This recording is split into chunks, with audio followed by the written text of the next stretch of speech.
Before you decide this video is not for you, pause for a moment. Because this is not another motivational talk. This is not a promise of quick success, and this is definitely not a story about famous people. This is about the ones you never heard of, the ones who built while no one was watching. History celebrates results, but it hides the process. It shows you the finished world, not the years of silence that shaped it. What you are about to hear is not about talent, not about luck, and not about being chosen.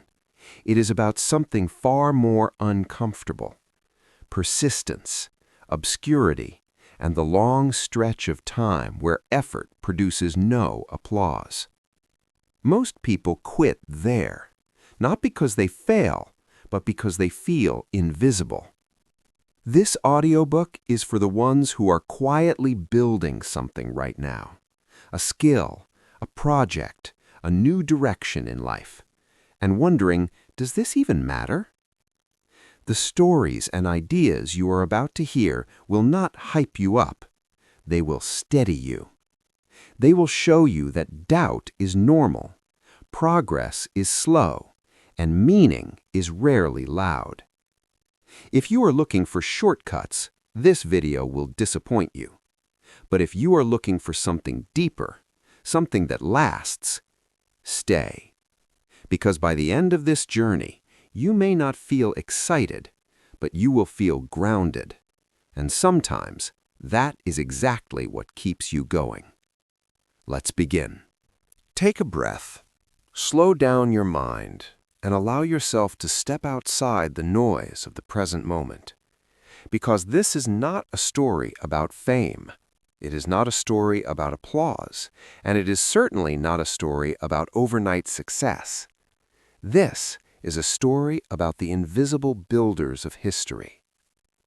When we look back at history, we're often taught to remember names: kings, generals, leaders whose faces ended up on statues and coins. But history does not move forward because of titles. It moves forward because of work. Quiet work, uncelebrated work, work done by people whose names were often forgotten even while their creations reshaped the world. Civilizations are not built by speeches. They're built by hands, by minds willing to stay in the dark long enough to bring something new into the light. Think about this carefully. Most of the things you rely on every single day, systems, tools, technologies, methods, were not created by people seeking attention. They were created by individuals who were focused on function, on improvement, on solving problems no one else wanted to face. History remembers the outcome, but it forgets the process. It forgets the long nights, the repeated failures, the moments of doubt where quitting would have been reasonable and even logical. Yet someone kept going, not because they were certain of success, but because they were committed to the work itself. In every era, there exists a quiet class of individuals. They do not shout, they do not perform, they do not market themselves, they build. While others argue, they experiment. While others wait, they refine. While others complain about conditions, they adapt to them. And slowly, almost invisibly, they push humanity forward. This audiobook is about those people, men and women who began with almost nothing, little education, few resources, no guarantees. Yet they possessed something far more powerful: persistence, curiosity, and a willingness to endure obscurity. They were not driven by motivation in the modern sense. They were driven by necessity.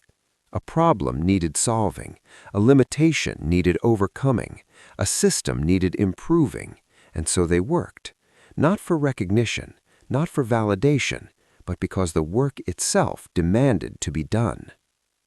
There is a lie often repeated in our time, that progress is sudden, that success is dramatic, that breakthrough moments arrive like lightning from the sky.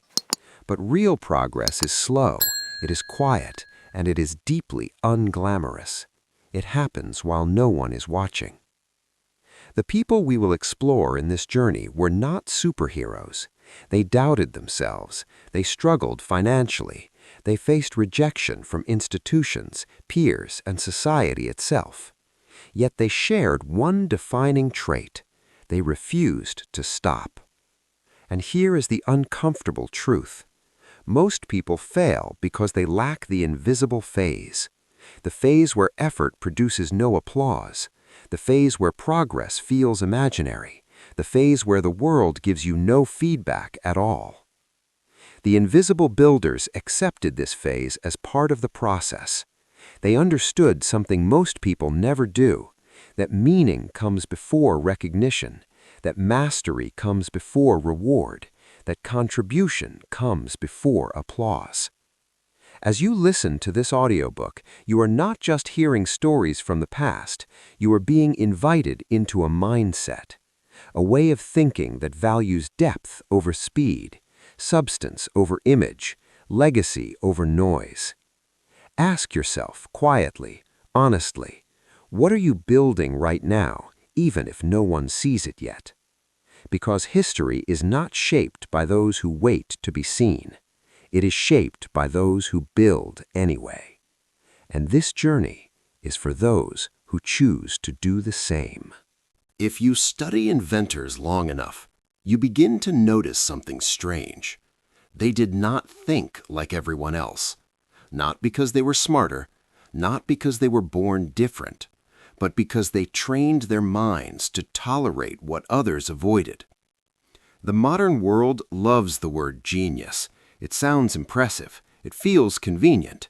But genius is often just a shortcut word we use to avoid understanding the real process, because the real process is uncomfortable.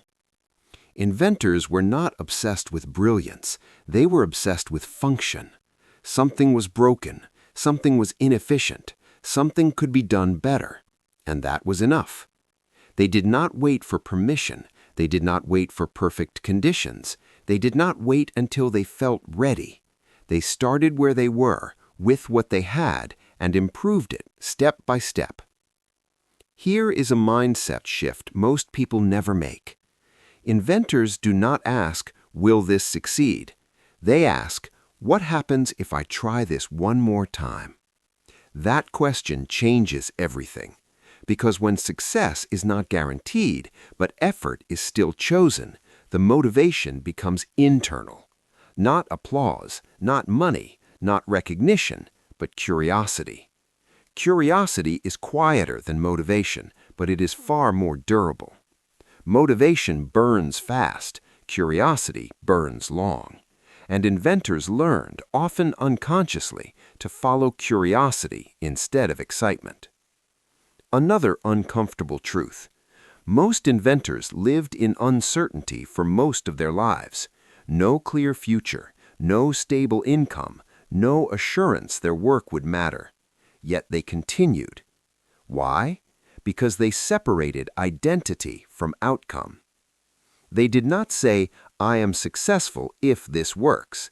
They said, I am a builder regardless of the outcome.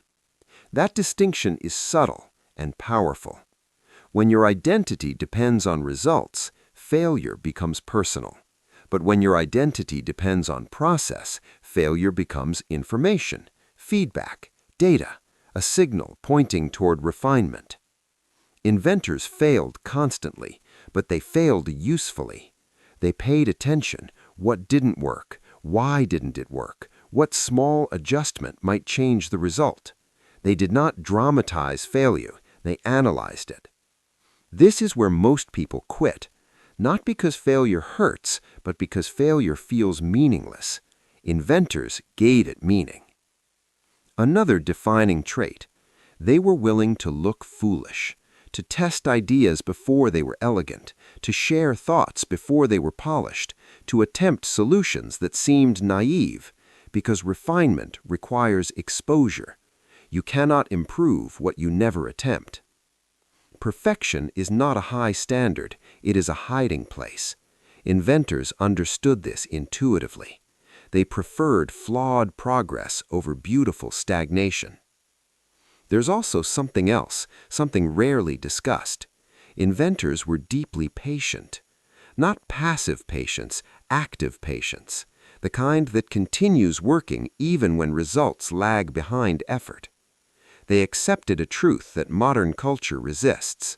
Important things take time, longer than expected, longer than planned, and often longer than anyone is willing to wait.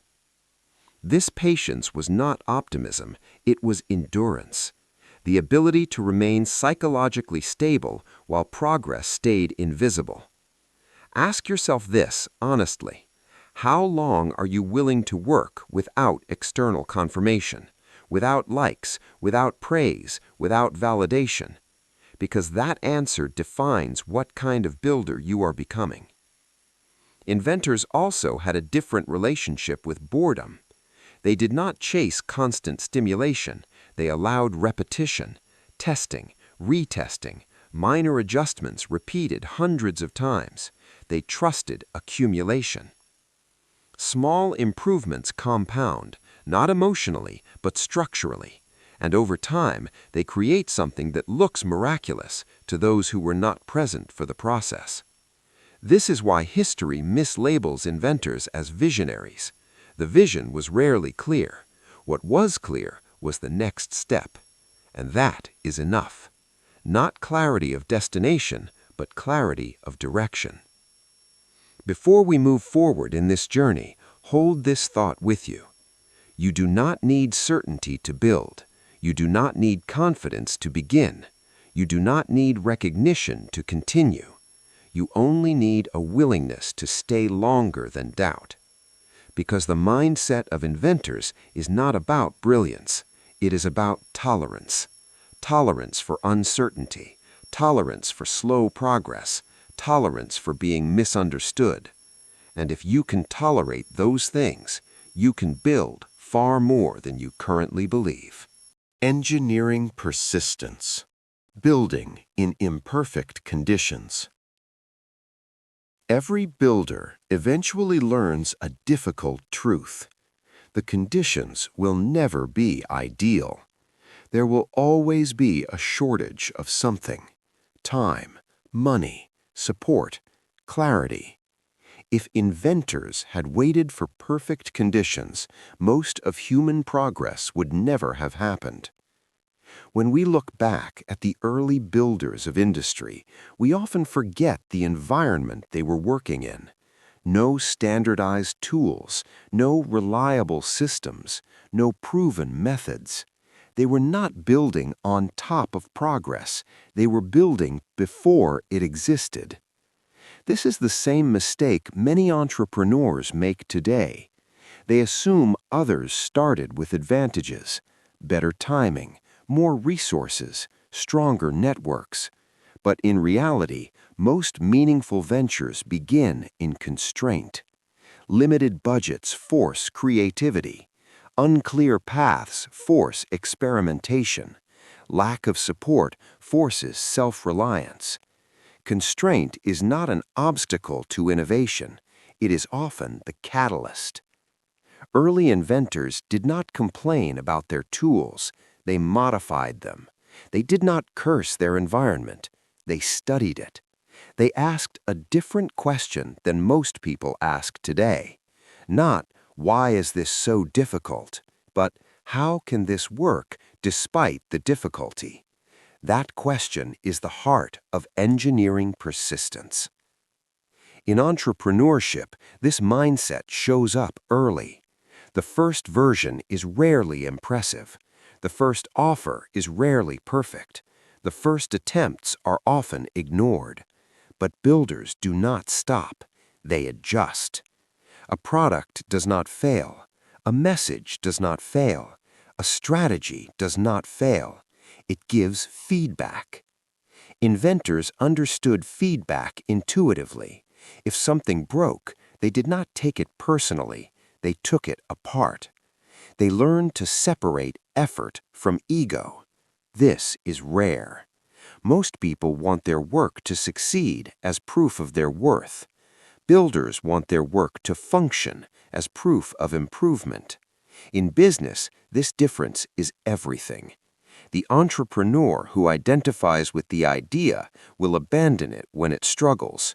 The entrepreneur who identifies with the process will refine it until it works. Consider this. Most successful ventures you see today were once unremarkable. They were slow, awkward, incomplete. But someone stayed. Not because they were confident, but because they were persistent. Persistence, however, is misunderstood. It is not stubborn repetition. It is intelligent adjustment. Doing the same thing blindly is not persistence.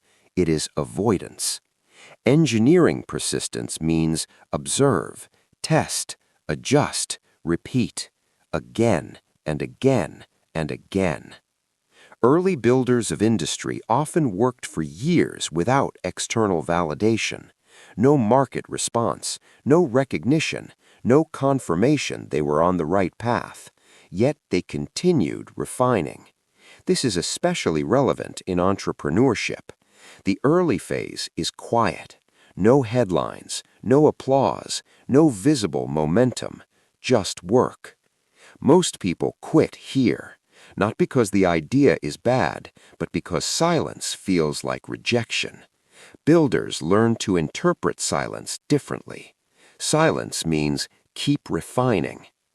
Another critical distinction: inventors worked with reality, not against it. They accepted limitations, material limits, financial limits, human limits. Then they designed within those boundaries. This is why their solutions lasted. They were not fantasies, they were functional. Entrepreneurs who succeed long-term develop the same skill. They stop chasing perfection and start designing for reality. What can be sustained? What can be repeated? What can survive stress? Engineering persistence also requires emotional control. When progress is slow, emotion becomes unreliable. Builders learn to work even when they feel discouraged, even when enthusiasm fades, even when doubt becomes loud. They do not wait to feel inspired. They build systems that carry them forward when inspiration disappears. This is where most people misunderstand discipline. Discipline is not force. It is structure, a rhythm, a routine, a commitment to show up. The early builders of industry did not rely on motivation. They relied on habit, and habit outlasts emotion. Ask yourself, are you waiting for conditions to improve, or are you improving within the conditions you have? Because progress rarely rewards those who wait.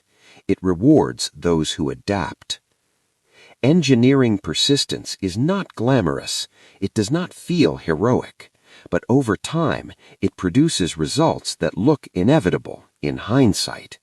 And that's the quiet irony of progress. What once looked fragile eventually looks obvious, but only because someone endured the imperfect beginning. Failure is not the opposite of success. It is the material from which success is shaped. This is difficult to accept because failure does not feel productive. It feels embarrassing. It feels discouraging. It feels personal. And that is exactly why most people waste it. Inventors did not avoid failure. They expected it, not as a possibility, but as a requirement. When early builders tested new ideas, they assumed something would go wrong. Materials would break, mechanisms would fail, systems would collapse under stress. This was not discouraging. It was information. Failure to them was a signal, a message saying, this part does not work yet, not you are not capable. This distinction separates builders from quitters. Quitters personalize failure. Builders analyze it. In entrepreneurship, this difference is critical. A failed launch is not a verdict. A rejected offer is not a rejection of you. A slow response is not a judgment on your potential. It is feedback. But feedback only has value if you are emotionally stable enough to receive it. Most people are not. They experience failure and immediately seek relief. They change direction too quickly. They abandon ideas too early. They call it pivoting, when it is often just escape. Inventors stayed with failure longer. They resisted the urge to flee discomfort. They asked harder questions.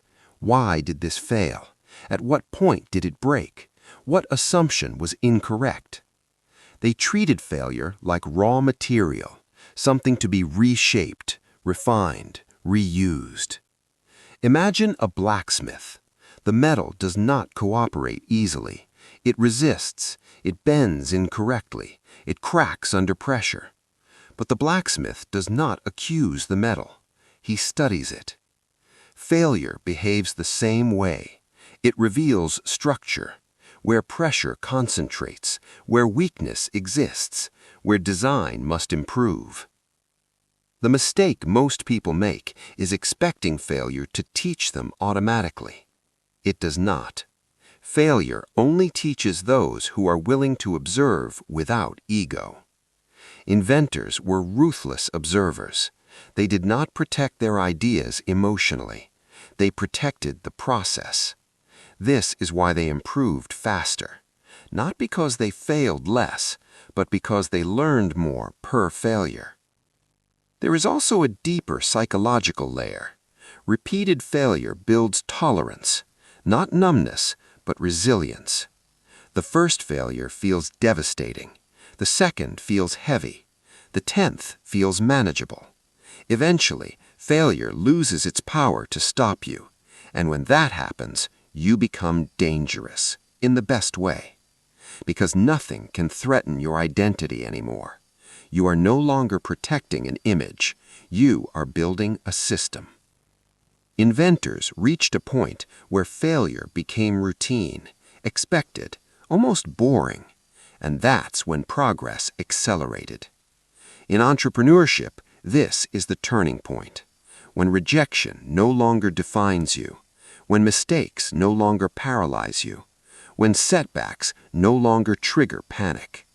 You stop asking, why is this happening to me? And start asking, what is this showing me? Failure also does something else. It filters intentions. Those seeking validation leave early. Those seeking mastery remain. This is why most people disappear long before success appears. They were not willing to be misunderstood long enough. But builders understand. Failure is not punishment. It is training. Training your judgment. Training your patience. Training your ability to think under pressure. Ask yourself quietly, are you trying to avoid failure or are you learning how to use it? Because the people who shape the future are not those who fail less. They are those who extract more value from every failure they experience. Failure is raw material, and like all raw materials, its value depends entirely on the skill of the one who works with it. The long game thinkers, strategic patience, and deep time perspective. Most people think in days. Some think in weeks. Very few think in decades. This is not a difference in intelligence. It is a difference in time perspective. The builders we study in history did not measure progress the way modern culture does. They did not ask, what can I gain this month? They asked, what can I build that will still matter long after I am gone? This way of thinking changes everything. Decisions become slower but stronger. Effort becomes quieter but more consistent. Long-game thinkers accept a difficult truth early. Meaningful work often rewards you after you have already paid the price. Years of effort, little recognition, minimal feedback, and still they continue. not because they are optimistic, but because they are committed. Commitment is not emotional. It is structural. It does not depend on how you feel today. It depends on what you have decided to stand for. The early inventors of industry often worked their entire lives on systems that only matured at the end, sometimes after.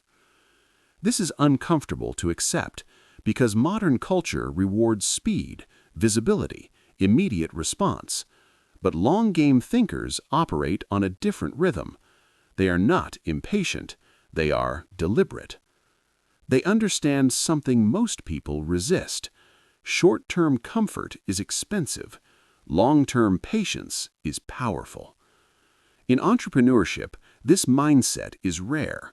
Most people quit not because the idea fails, but because the timeline disappoints. They expected momentum. They received silence. They expected growth. They received resistance. Long-game thinkers are prepared for this. They expect delay. They budget time the way others budget money. They ask, how long can this take before it starts to work? Not, how fast can I make this work?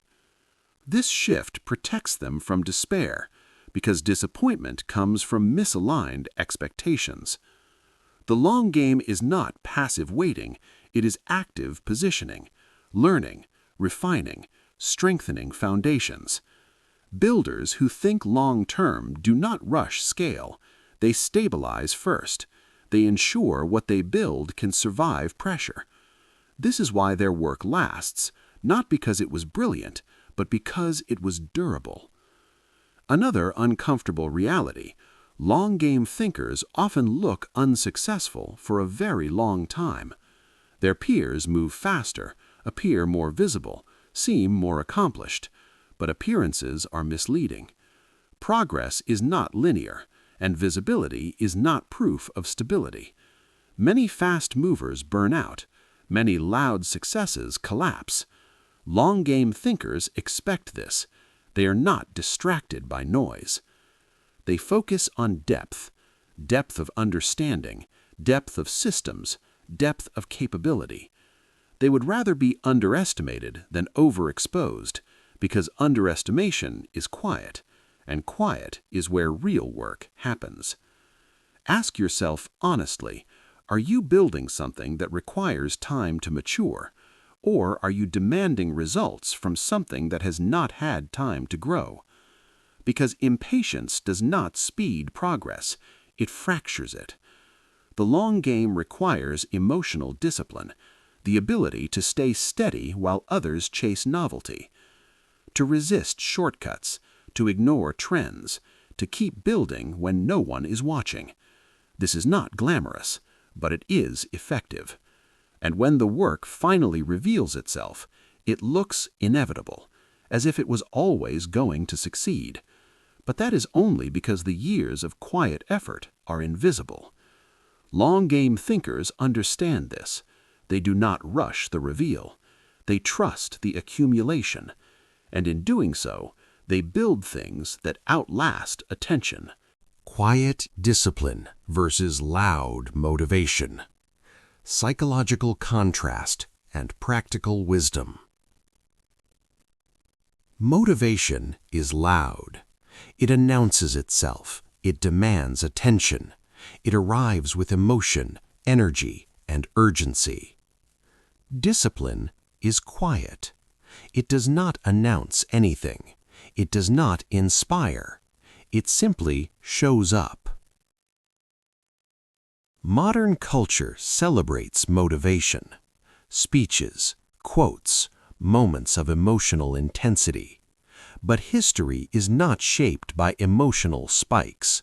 It is shaped by consistency. Inventors understood this intuitively. They did not wait to feel inspired. They did not depend on enthusiasm. They built systems. Motivation asks, how do I feel today? Discipline asks, what needs to be done regardless? This difference is subtle, but it determines outcomes. Motivation is unpredictable. It appears suddenly and disappears just as quickly. Discipline is stable. It does not fluctuate with mood. It does not require emotional alignment. Early builders of industry could not afford emotional dependency. Their work demanded regular effort, daily attention, repetitive action, long stretches of unexciting labor. This is where most people struggle today. They expect progress to feel good, but progress often feels boring. Discipline accepts boredom. Motivation resists it. Inventors did not confuse boredom with failure. They understood that repetition is how mastery is built. Testing the same mechanism again, refining the same process, making small improvements that no one notices. Motivation thrives on novelty. Discipline thrives on familiarity. This is why motivation burns out. It cannot survive routine. Discipline is built from routine. There is also a psychological safety in discipline. When you know what you will do tomorrow, you are less anxious today. Motivation creates pressure. Discipline creates structure. In entrepreneurship, this distinction becomes obvious over time. The motivated start strong. They announce, they promise. The disciplined start quietly. They test, they adjust. Months later, the difference shows. The motivated are searching for the next spark. The disciplined are still building. Inventors did not chase emotional highs. They designed routines that could survive emotional lows. This is a critical insight, because low-energy days are not an exception. They are the majority. Discipline prepares for average days. Motivation prepares only for great ones. Ask yourself, are you building systems that work only when you feel inspired, or systems that carry you forward when you feel tired? Quiet discipline is invisible. No applause, no validation, no external reward. But over time, it becomes unmistakable. Results accumulate, confidence grows, and progress becomes undeniable. Motivation feels powerful. Discipline is powerful. The builders who changed history were not more excited than others. They were more consistent. And consistency, applied quietly over long periods of time, is unstoppable. The price of mastery. Psychological cost and silent sacrifice. Mastery has a cost. Not everyone talks about it. Not everyone wants to pay it. Because the price of mastery is not paid in effort alone. It is paid in isolation, in misunderstanding, in long periods of silence. The builders we admire in history were often alone long before they were respected. Their focus separated them from others. While people gathered, they worked. While others rested, they refined. This distance was not arrogance, it was necessity. Deep work requires separation from distraction, from constant conversation, from the need to explain yourself. Inventors learned to sit with unfinished thoughts, with unclear direction, with problems that refused to resolve quickly. Most people find this uncomfortable. They seek reassurance. They seek consensus. They seek confirmation. Mastery does not offer these comforts. It demands trust in the process. Another hidden cost, being misunderstood. When you work on something new, others cannot see its value yet. They judge from the outside. They ask, "Why are you wasting time on this?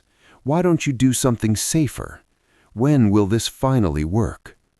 These questions are rarely malicious. They come from limited perspective, but they still hurt, and inventors heard them constantly. Mastery requires emotional independence, the ability to continue without approval, to build while others doubt, to persist while others advise retreat. There is also the cost of simplicity. Mastery simplifies life, not in comfort, but in focus. Many choices disappear. Entertainment becomes less appealing. Distractions feel expensive. You begin to protect your time aggressively. This can look like obsession, and sometimes it is. But obsession, when directed, creates depth, and depth is what separates competence from mastery. Another price, delayed gratification. Mastery rarely pays quickly. The early stages feel unrewarded. Effort accumulates silently. Inventors often worked for years before receiving recognition, if they received it at all. Some were celebrated late. Some were never celebrated, yet their work endured. This raises an uncomfortable question. Would you still pursue mastery if no one ever acknowledged it? Because that question reveals motive. Those seeking applause will leave early. Those seeking excellence will remain. Mastery also requires humility, not the performative kind, but the kind that accepts how much there is still to learn. The deeper you go, the more you realize how much you do not know. This can be discouraging or grounding. Master builders choose grounding. They do not rush completion. They respect the craft. The price of mastery is paid in advance, in time, in attention, in restraint, and it is paid quietly. But the return, when it arrives, is not just competence, it is confidence, not the loud kind, the calm kind, the kind that does not need to prove itself. Mastery is not for everyone, and that's okay. But for those who choose it, the price, once paid, changes who you are forever. When society finally notices recognition, timing, and inner detachment. Recognition is a strange thing.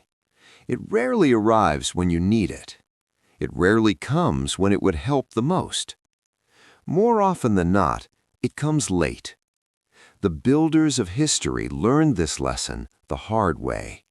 They worked in obscurity while others received praise. They refined ideas while others collected credit. Society is slow to notice what it does not understand, and new work is always misunderstood first. Inventors were often ignored, not because their work lacked value, but because it challenged familiarity. Recognition depends on readiness, not your readiness, society's. This is an uncomfortable truth, because it means timing matters more than merit in the early stages. Builders who wait for recognition to justify their effort rarely last long enough to receive it. Those who endure learn to detach from the outcome. They continue working even when the world is indifferent, not because they are emotionally numb, but because they are internally anchored.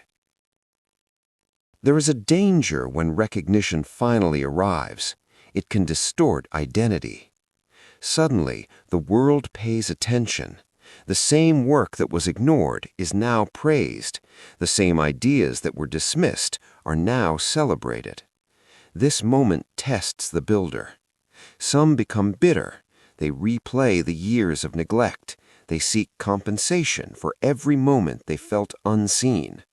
Others become dependent. They adjust their work to maintain approval. The strongest builders do neither.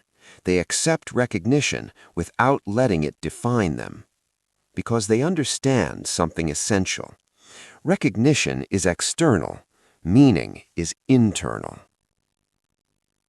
Inventors who survived recognition kept their process intact. They did not abandon the habits that built the work. They did not shift focus to performance. They continued refining, quietly. There is also a darker reality. Some builders are recognized only after they are gone. Their contributions become obvious only in hindsight, when systems depend on them, when progress cannot continue without them. This is difficult to accept, but it reveals something important. Recognition is not the measure of value.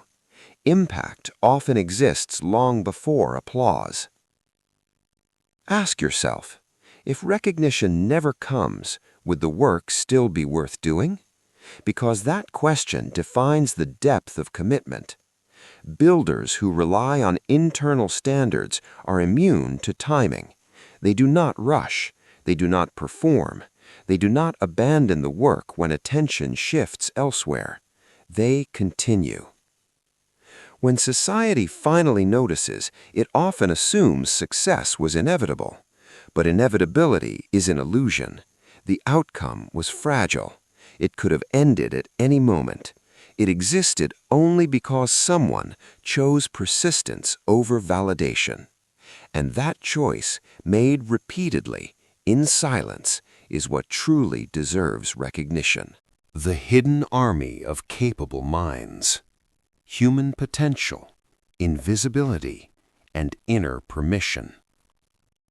History gives us a distorted picture of ability. It highlights a few names and hides millions of others. We are taught to believe that greatness is rare, that intelligence is scarce, that capability belongs to a small group. This belief is comforting because it explains why most people never try. But it is wrong. Throughout history, there has always existed a hidden army of capable minds. People with sharp insight, strong intuition, deep problem-solving ability. They were not less intelligent. They were less visible. Many inventors and thinkers came from humble conditions, limited education, little social status, no platform.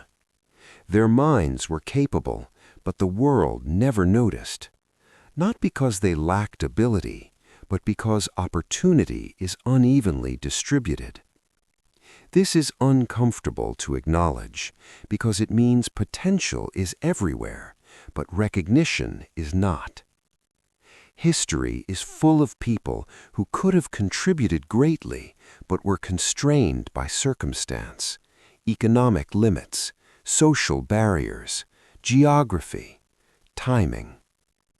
Capability does not announce itself. It often waits, silently, for permission.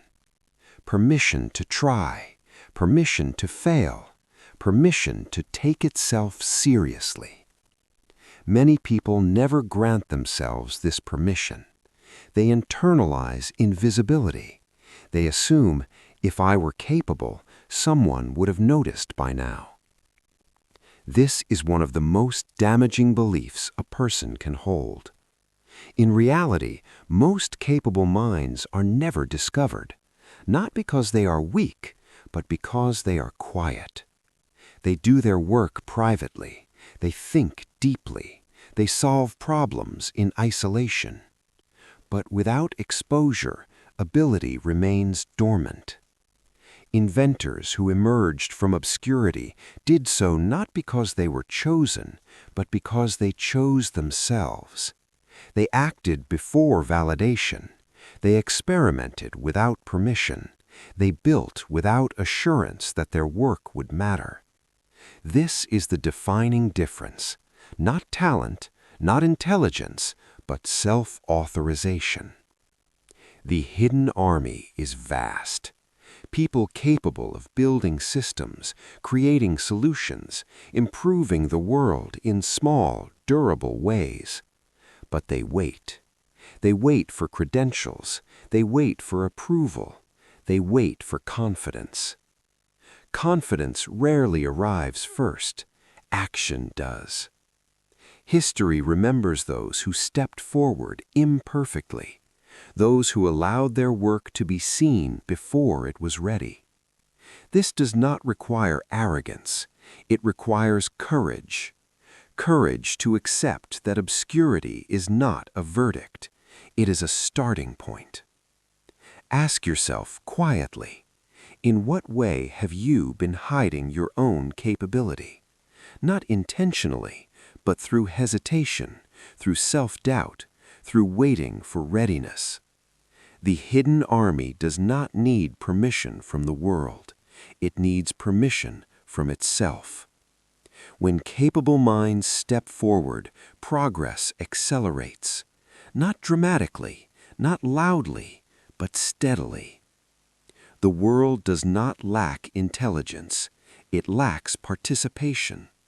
And history moves forward each time one capable mind decides to stop waiting. Self-help without the hype. Grounded growth and real self-development.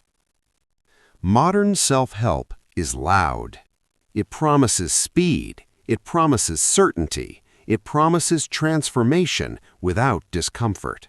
But real development has never worked that way. The builders we've explored would barely recognize most of today's advice, not because growth has changed, but because expectations have. Self-help today often sells emotion, not progress. Feeling powerful, feeling confident, feeling unstoppable. But feelings are temporary, and progress is not. Inventors did not ask, "How do I feel about myself today?" They asked, "What can I improve?" This difference matters, because self-help without hype is not about elevation, it is about alignment.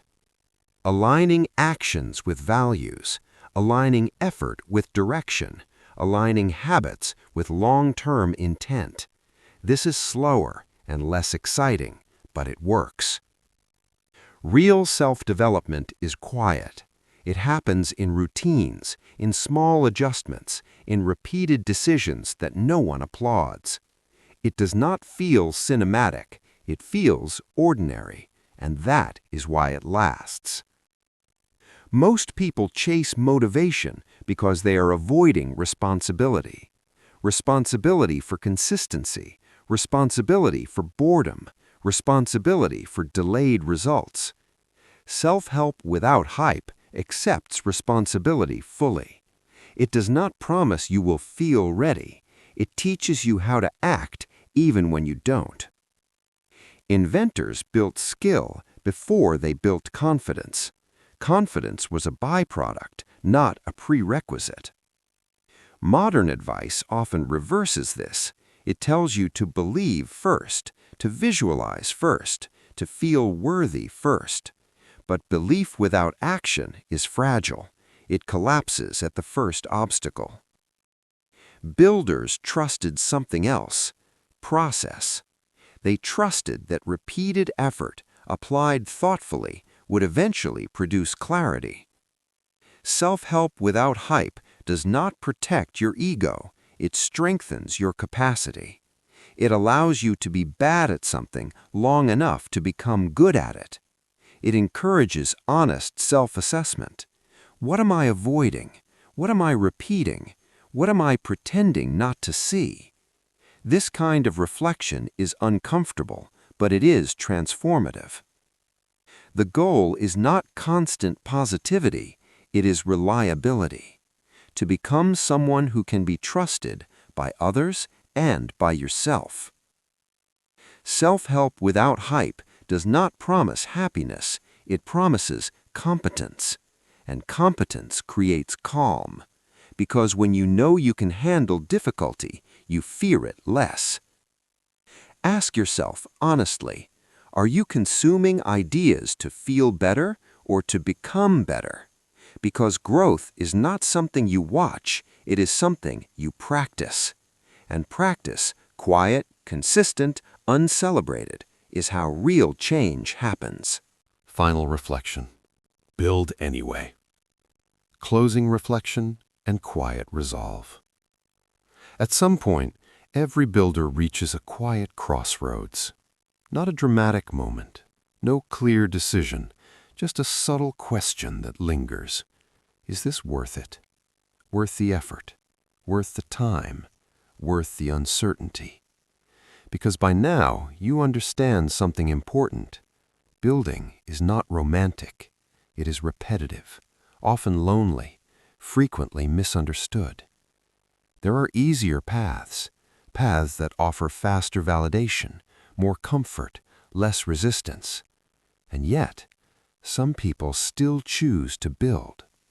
Not because it guarantees success, not because it promises recognition, but because not building would feel like a quiet betrayal of self. The builders we studied did not always know the outcome. They rarely had certainty. What they had was a commitment to continue. They accepted that the work might fail, that it might never be appreciated, that it might only matter to a future they would never see. And still, they built anyway. This is not stubbornness, it is integrity. Integrity to the process, integrity to curiosity, integrity to the part of them that wanted to contribute something real. You do not build because the world asks you to.